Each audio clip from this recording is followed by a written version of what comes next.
So, the next on our docket is Rahu and Ketu, and the D1 and D9 lords of Rahu and Ketu. We're not even going to talk about number 6, actually, because we're going to save that for the transits and dashas video. So this is our last one for the day, folks. I know it's been a long one so far. If an outer planet is influencing Rahu or Ketu, or the lords of Rahu and Ketu, this holds significance for how one deals with transformational energy and whether a person is spiritually inspired or compelled within to endure the challenge. And this especially with aspects to the Rahu Lord in the Navamsha. For example, if you have Rahu in Mars in the Navamsha, then Mars is going to have significant influences for how you deal with transformational energy. And if you have Rahu in Aries in the Navamsha, and you have any outer planet influencing that Mars, it's going to energize Mars in a deep, hungry way for whatever it relates with. We're going to see that. That's what the D9 means.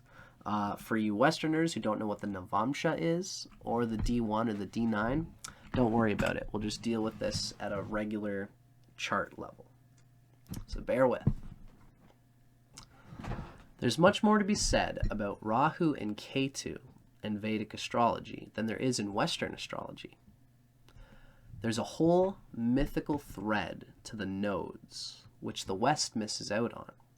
That old yarn about the boar Varaha reaching from the dissolving depths of the ocean of consciousness to be made into form, to manifest the will. It's a great old story about that. I actually highly recommend the work of, let's see, just to give you a quick glimpse of what I do for Rahu and Ketu. This is Graha Sutras by Ernst Wilhelm. Probably the best volume you can get to just start thinking about and discussing the nature of all the planets plus Rahu and Ketu.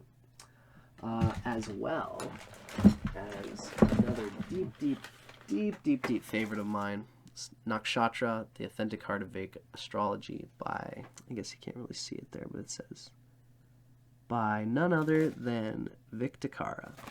Highly recommended for hearing the whole story of what the Vedas are all about. So,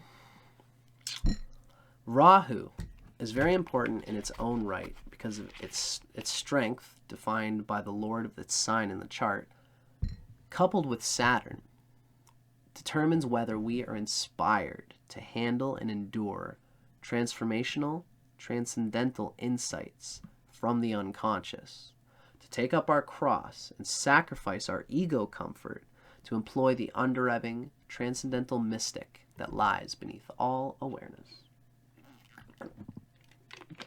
Very much a Rahu thing. Now, Rahu is more about plunging forth into the unknown, whereas Ketu is more about holding on to the old unknown from the past and sustaining the energy field in order to do what Rahu needs to do. Rahu's drive to manifest the soul's evolutionary will must find its balance with Ketu, the past life fortified castle which sustains and maintains the energy field, albeit sometimes in an uptight fashion, with the help of its warrior and army commander, Mars. That's what Ketu expresses through is Mars, whereas Rahu expresses through Saturn. Again, I get all this stuff from Ryan Kirksack's Astrology Apprenticeship Program. So the outer planet aspects to Rahu and Ketu and their lords, they basically amplify the Rahu or Ketu energy for better or worse, depending on the condition of the strength, dignity, and health of the outer planet or the outer planet lord, the strength, dignity, and health of Ratu or Ketu's lord. Or in the case of their lords combining somehow, or in the case of like if you have Uranus and Rahu in like Aries, and Mars is there. You know, like this is where you consider the health of the area in which their lords are conjoining or aspecting. When you combine the forward desire nature of Rahu or the sustaining desire of Ketu with the energy of an outer planet in a healthy way, watch the magic happen. Typically, interestingly, these aspects signify that the person is compelled somehow to enact some sort of spiritual tension, where they desire to break down and build up again, and break down and build up again, and break down and build up again, whatever it is that is signified by Rahu or Ketu's placement. This could bring mastery in good cases, where a person just knows that they're doing their art or their lovemaking or their spiritual practice or their career or whatever involves. They know that it's just going to break down again, but the spirit in them is just like, that doesn't matter. What matters is that I manifest this creative will that's coming from these planets, and to keep transforming them, keep refining my technique against all odds. This is the kind of mastery that this building and breaking down can bring, because eventually the person doesn't care about the form, they just care about this creative spirit. Or it can bring perpetual disaster and an inability to cope with that area of life in more bad situations. Let's take a look at a good situation. Probably one of the best situations there is. This is one of my beloved guru figures in my life. We're going to do a case study of Paramahansa Yogananda. Today we're looking, well, in this part, we're looking at the ace of significance, which is Rahu and Ketu aspects. And in a way, this is a huge, deep, relevant factor. In some ways, I put this at the bottom of this thing for a reason. This is more hierarchically significant in some ways than all that we've seen so far. I called it the ace because the king, the Gemini, is really the heaviest one. A lot of these aspects can be almost interchangeable. It's not necessarily hierarchical, but I digress. So in Yogananda's chart, we see Rahu. He actually has like a yoga going on here. And this yoga is channeling some really psychedelic, high-vibing outer planet energy. Particularly coming from Uranus being in Scorpio, being channeled through Mars. But also, we're going to see, I wanted to use this example because Mercury and Venus are being channeled through Jupiter, and Mercury holds Pluto and Neptune energy, while Venus channels Rahu energy.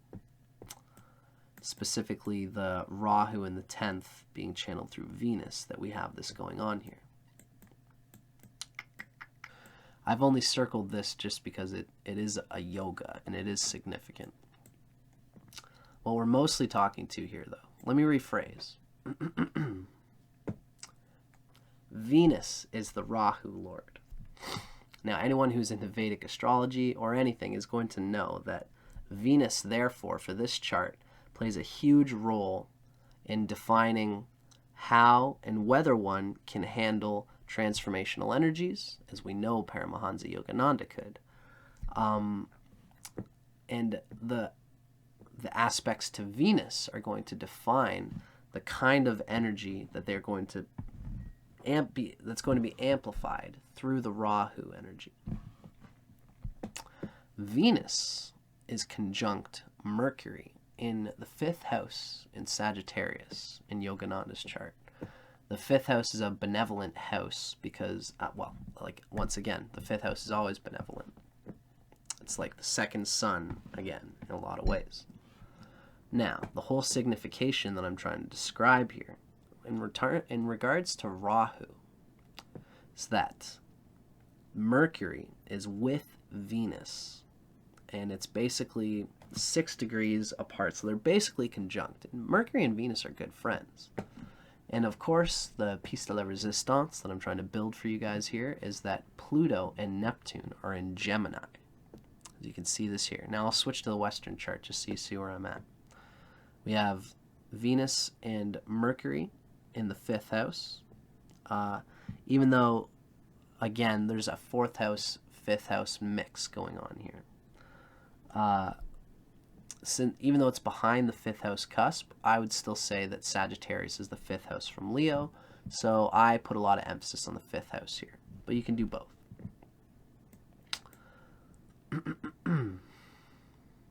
Venus is the Rahu lord in this chart. So the hunger of Rahu to express the unknown potentials of the spirit, the psychedelic intuition of the spirit, the hunger of the spirit to grow and evolve.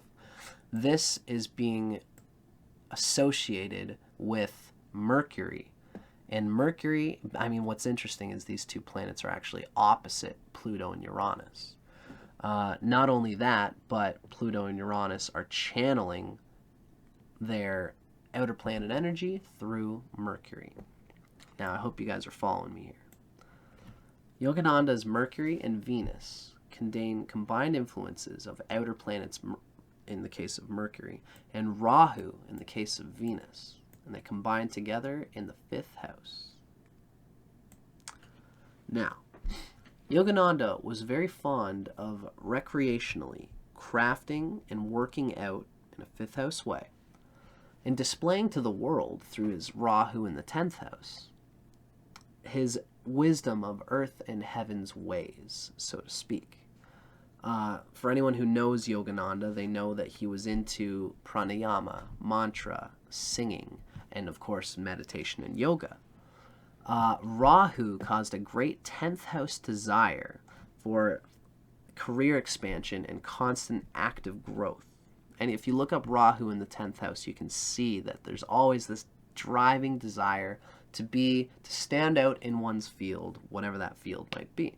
And in his case, it's to reach the heights of his own chosen field as an instigator of meditation, yoga, pranayama, mantra, and singing. And these relate to the 5th house, the performance of the mantras. He was a speaker. He was a performer of sorts, and he was a yoga performer. He was a mystic yogi, and he would go and talk to huge crowds of people with his succinct knowledge of what he would be speaking about and his experience of what he would be speaking about. So all relates to the 5th house performer vibe of the 5th house as well as Sagittarius. Now this is the first layer of this that I want to get out, is that Venus is the Rahu lord.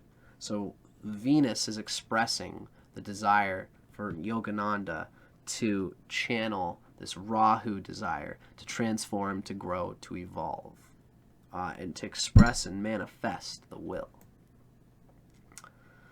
Now, as if Rahu is not enough of a player in this field, Yogananda's Rahu desires could not be kept to himself, for there was a strong, dutiful pull in Yogananda to be renowned worldwide in intellectual circles. It's an 11th house thing, as a standalone in his field of yoga and meditation, which was the 10th house thing. Now, what's this coming from? This is coming from the fact that Neptune and Pluto are in the 11th house from Leo. Again, you could call it an 11th and a 10th house sort of blending going on there. Although I would like to point out that the 11th house cusp does technically fall in Gemini, as we can see here. Gemini, 11th house. So, his pull, his Plutonian and Neptunian psychological past life desire to be, it's an intuitive draw to be well known and respected in intellectual circles. Through the 11th house, relates to Aquarius, to being known by people.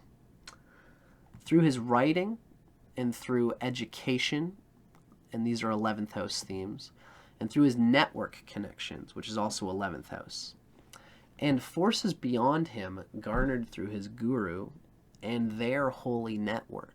This is Pluto and Neptune in the 11th house. Yogananda attained the status of Paramahansa, which is Great Swan. If you've ever read his classic Autobiography of a Yogi, he talks about how his guru brought him to a congregation of gurus who all agreed through some mystical prognosis that Yogananda is a special student who would bring a new wave of yoga to the Western world. His guru helped through his guru's friends and social network, which was Yogananda's own deeply respected and admired social network. It was like a social network combined with like a power operative. There's a Pluto dimension of Yogananda's hungry Venus to be seen in the light of its career and to stand alone in its field. I mean, the Rahu in the 10th was what made Yogananda want to be good at what he did. To actually be good and to have a hunger to be great. Not for anyone else's sake. It was the fact of the Pluto and Neptune in the 11th house channeled through Gemini's Mercury. Channeled through Mercury. Being close to Venus. That brought out these like 11th house. He had a knowledge and a desire that he might find important people. Even the way he talks about in his book about finding his guru have an interesting sort of subconscious Neptune-Pluto power vibe going on. So that's much to be said about one dimension of Yogananda's chart. If anyone knows Yogananda, you'll know that he's an incredible figure, and there's lots of incredible things going on in his life. But as if that wasn't enough, he also expresses a yoga here. Now, mind you, his Mars and his Mars has incredible power, actually. And his Jupiter has enough power to consider this to be a Raj Yoga. He's a Leo, okay? And he has the same thing that Andy Warhol did, except that his Uranus is... This is a very similar thing to Andy Warhol's situation that we've already seen. There's a yoga here. It's a Raj Yoga, which means the 4th house is combined with the 9th house influence, as well as the 5th house influence of Sagittarius, right? Sagittarius is the 5th lord, and Jupiter and Mars are together in the 9th house, which means it's a trinal house, so it's this inspirational quality of him trying to find a role amongst others that he can play. It's that Sagittarian ninth house vibe. What's amazing is that Uranus is in Scorpio as well as Ketu. So not only did Yogananda have a great forward desire to be projected out to the world for his greatness, but what kept Yogananda alive, what maintained his energy field at a special, quiet, contemplative way, excuse me for banging on my table, what really kept Yogananda and maintained his energy field is Ketu. Because Ketu is, if you have a very strong Rahu but a weak Ketu, you'll only be able to go so far into the unknown. If you don't have a strong Ketu, then you won't have the energy resources to go forth and to let go, to lock the van and go out off into the beach and do what Rahu wants to do.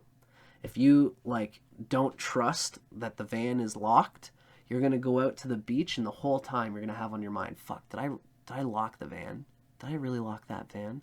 And then you'll go back and then you'll lock, oh, it is locked. Beep, beep, yes, it is locked.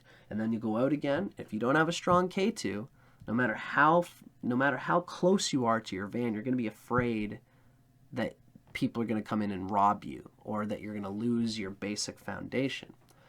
Yogananda had a strong foundation with this very strong Mars, being in its own sign in Aries in the 9th house, which is close to the 10th house cusp, and being with benefic Jupiter.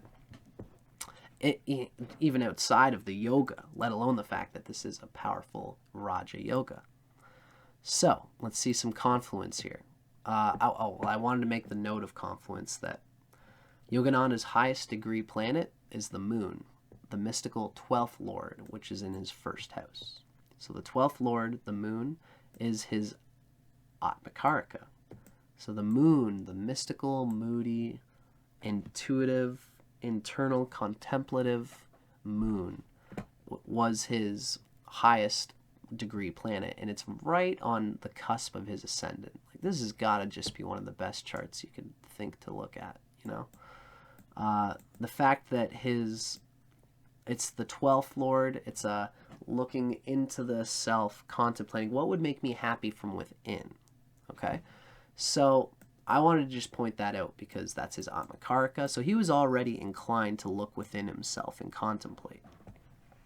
But to even further that, Ketu's lord, Mars. Okay, so this is in his chart, we see that the 4th house cusp is in Scorpio, which means that the Scorpio energy in Mars is what he used to fortify, just like Andy Warhol did. It's what he would use to garner, emotional support. He gathered people close to him who were interested in his emotional connections and support. And because his 4th lord is strong, he had a good, strong 4th house. And of course, we know the 4th house relates to looking within, to contemplation, to self-realization. So, Ketu's lord, Mars, in Yogananda's chart, was combined with the ruler of that auspicious 5th house, Jupiter, in the even more auspicious house of Aries, the 9th house. While Jupiter does carry with it the energy of that 5th house, and the outer planets and Rahu associated with it, even Mars, okay, hold on. Oh, right, okay. So what I'm getting at here is that Jupiter even carries with it, since Mercury and Venus are in Sagittarius. This is like a second wave of outer planet energy. Jupiter, right?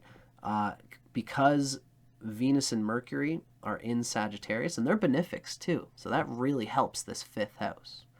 But not only that, Venus is carrying the Rahu energy, and Mercury is carrying the Pluto and Neptune energy. So all that energy is channeled through Sagittarius, and of course, Sagittarius is channeled through Jupiter. These are all things you got to consider, even these second waves, although the first wave is the most important, if that makes sense. Like direct combinations, like for example, how Uranus is in Scorpio. That's a first wave outer planet influence. That's a direct influence on Mars because Mars rules Scorpio. So, not only do Mercury and Venus channel the energy of Pluto and Neptune and Rahu in that 10th house.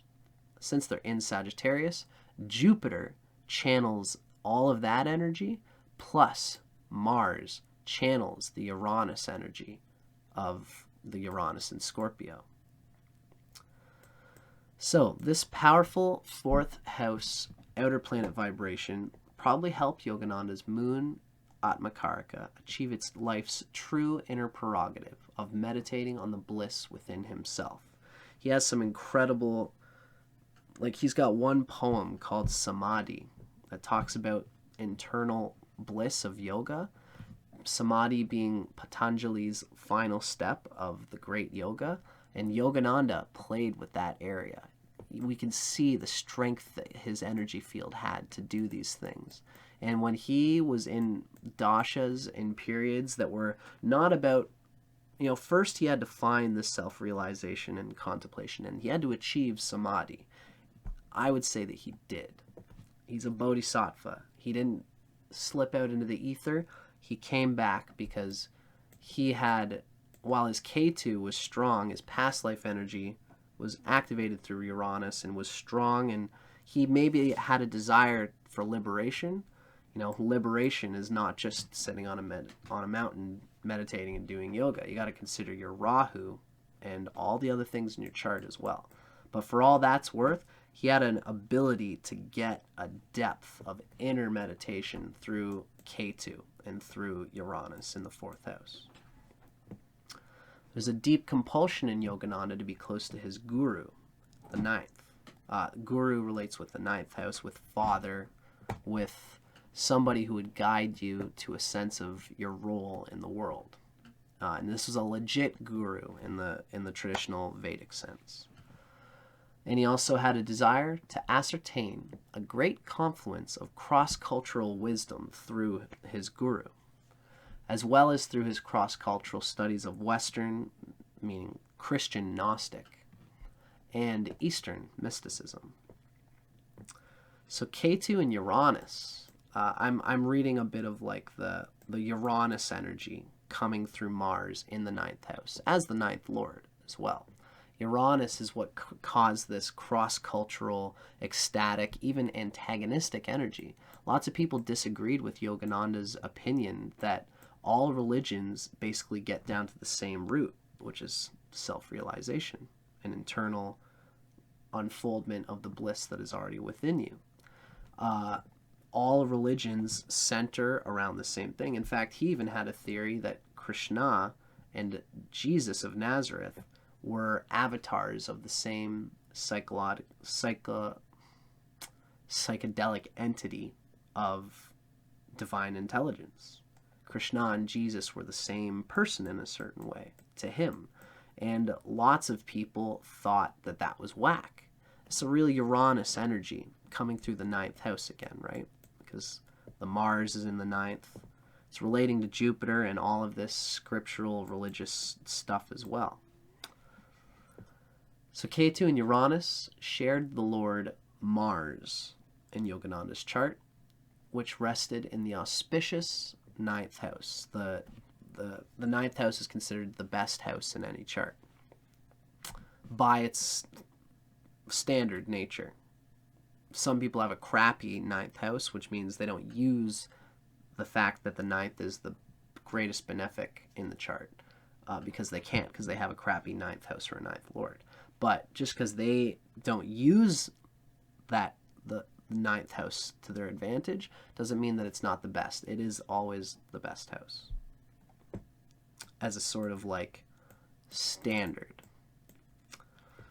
So this probably aided Yogananda's capacity as a world traveler, the 9th house vibe, and it gave him a uniquely Uranian drive to set straight various cross-cultural anomalies about the varieties of religion in the world, showing them through his experiences to be connected at a holy root of self-realization and bliss. It's an incredible chart. I'm honored to even just be talking about this to you guys, and if anyone is interested, I highly, highly, highly recommend that you read his book. This is a life-changing, world-changing book that I so deeply recommend anybody get. I learned about it through George Harrison of the Beatles, who bought like 1,000 copies and would just hand them out to people. He had the money to. He would just he believed they had sacred vibrations, the book. And I kind of get it. It's an incredible thing for anybody who wants to learn about the nature of the self in one, which is the self in all. So, that was fun. Love me some Yogananda. Now let's talk about the last person that we're going to talk about. I'm going to try to give this one somewhat short thrift because we've already been talking a lot about what's going on here. The ace of significance, Rahu Ketu aspects. Is the outer planet or its lord directly affecting Rahu or Ketu or their lord? Case study. Osho, aka Rajneesh, the spiritually incorrect mystic. What is going on in this chart? There's a few reasons why I'm showing this particular case study, but let's just digest what's going on here first. We can see that Mars, Mercury, Venus, the Moon, and Saturn are all concentrated together in Capricorn, being opposite Pluto. And the Moon is channeling that Pluto energy through being in Cancer. There's a square happening between Pluto and Uranus in Aries. These are all some very interesting things, and it's that there's almost a grand cross happening, except there's nothing happening in Libra. But Pluto, Uranus, and all of these are square to each other. That's a Western analysis that you can make just as a Westerner looking at all this. Now, I want to add the fact that Rahu is in Aries and that Mars is exalted in Capricorn and channeling Uranus and Rahu's energy into this 8th house, Capricorn. Our boy Osho was a Gemini. He is a figure who is similarly to Yogananda through his Uranian differences, similar to Aleister Crowley, who had much people hating him and much people loving him. Osho is an interesting enigma because of a combination of great hatred and great love for him. Personally, I think that he was an incredible mystic, and he tried to build up a community of people with the same psychedelic tantric ideas that he had, and it was the people around him, the 11th house, Uranus, that really dragged down the potentials that he had as a spiritual leader. He was into tantra and stuff like this. Now, 3 main reasons for showing this particular case study. A is to show Rahu's power as the 6th and 11th lord. So this is rather the power of Rahu's lord.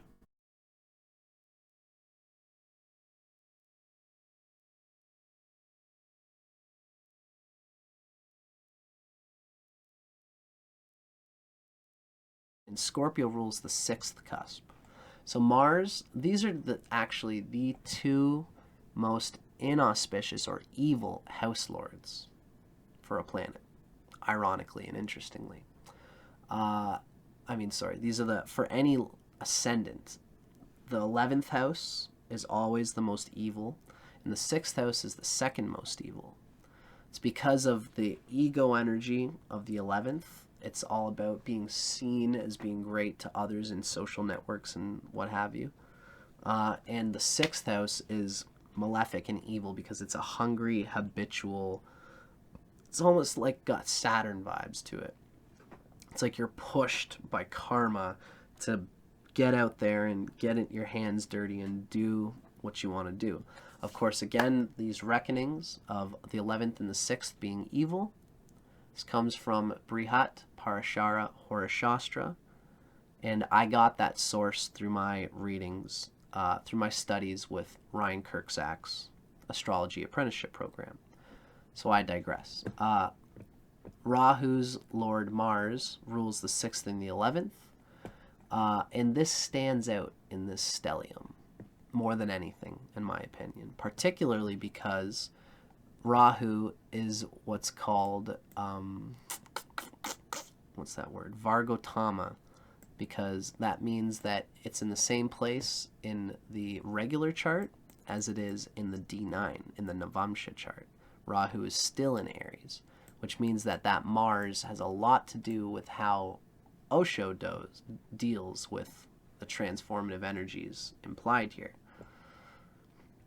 Mars grounds Rahu and is the channel for Rahu, not only at the Rashi level, but also the Navamsha level, meaning the deeper soul level. I won't talk too much about the Navamsha because this is for Westerners as well as Vedic people. But this is to remind the viewer that Rahu, Ketu, and the outer planets do have significations which are anchored in the Navamsha. What's going on in the Navamsha is anchored in the Rashi, the regular signs chart. And then C, my third main reason, look at that freaking stellium holding all of his outer planet energy. Neptune being in Virgo, Mercury holds Neptune energy. Pluto being in Cancer, the moon holds Pluto energy.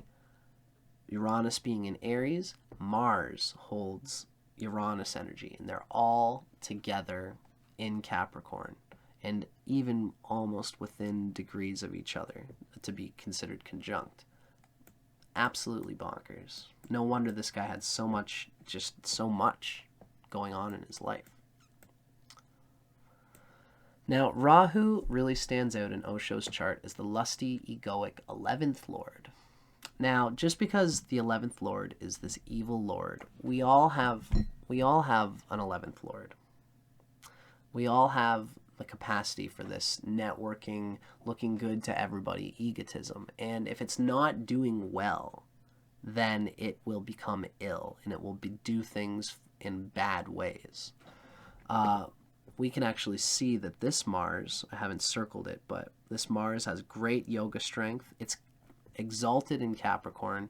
It's moving towards the 10th house cusp. And it is associated with benefic Mercury, Venus, and the moon.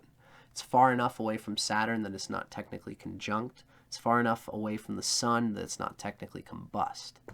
There's a lot of strength going to this Mars, and its lord, Saturn, is in its own house. So Saturn is also, and even the Saturn has got some yoga power here too, being close to the 7th cusp. So this Mars is a happy chap. So the fact that it's channeling the 11th house energy, the ego energy, can be used in a positive way. People loved Osho. He was deeply respected, and the fact that he knew how to sway that influence and push people to have that influence is not necessarily a bad thing, although some would contend that it had some questionable things associated with it. Now, Rahu brings a lusty energy to be loved and respected, to have gains, also possibly spiritual gains. The 11th lord is typically inauspicious because the lust to be well received by one's intelligentsia eclipses the inner desires of the soul if it's ill placed. And this can be seen in the powerful images we've seen of large communities left in Osho's wake.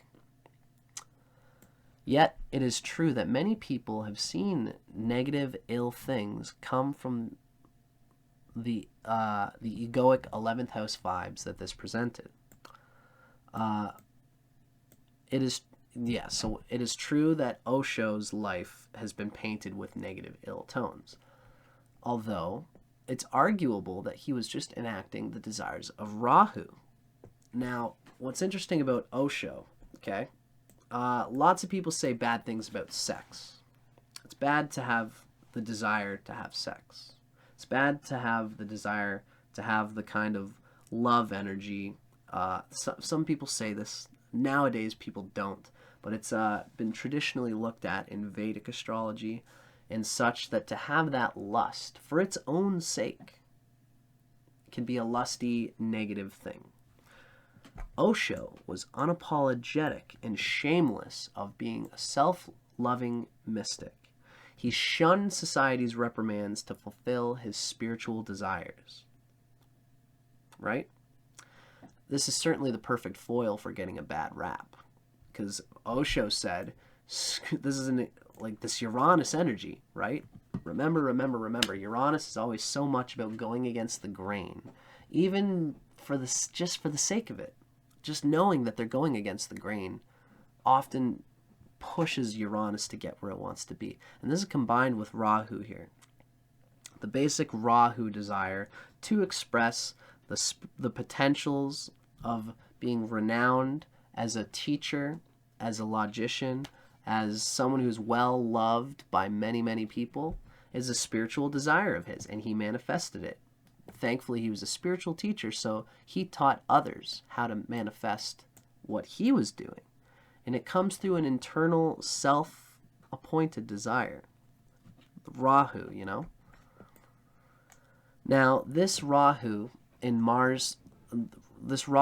channeled through Mars theme could be eclipsed by the stacked stellium of themes related to that 8th house of Capricorn.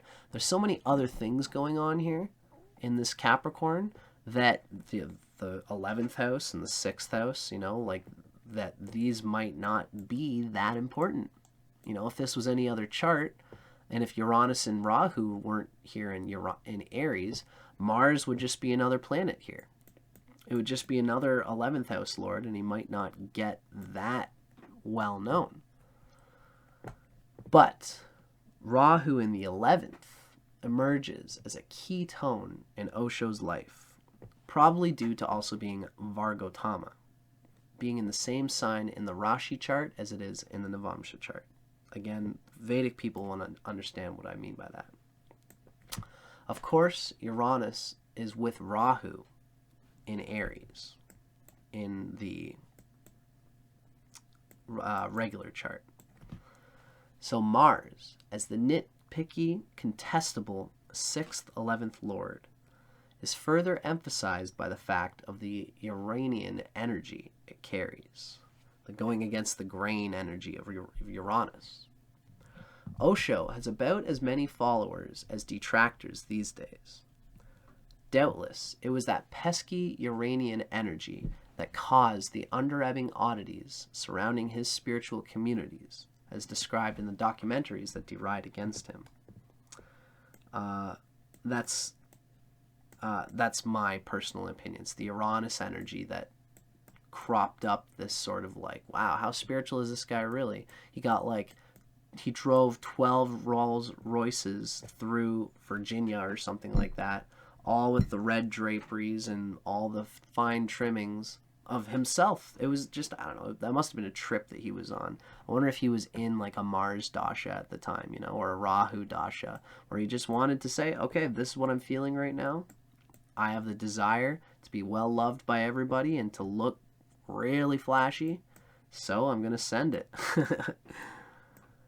One final interesting note to add is the fact that Pluto and Mars are together in the Navamsha in Capricorn, of all places.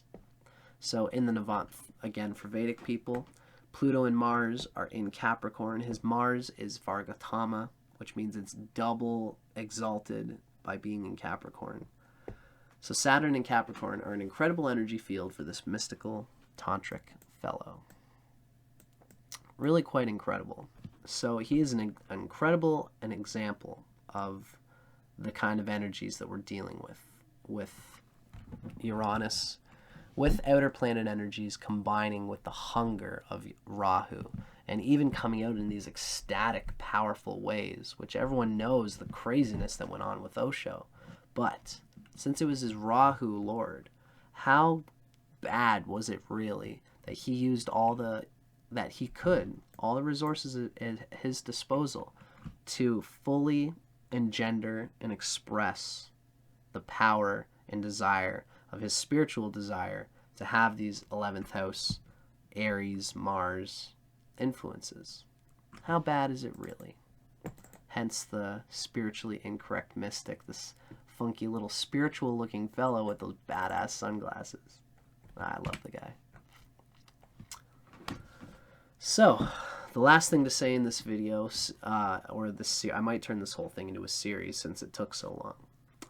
It's the very final Joker card, which holds so much significance for what we can say about the power and transformational utility that the outer planets hold for us as modern Vedic and Western astrologers.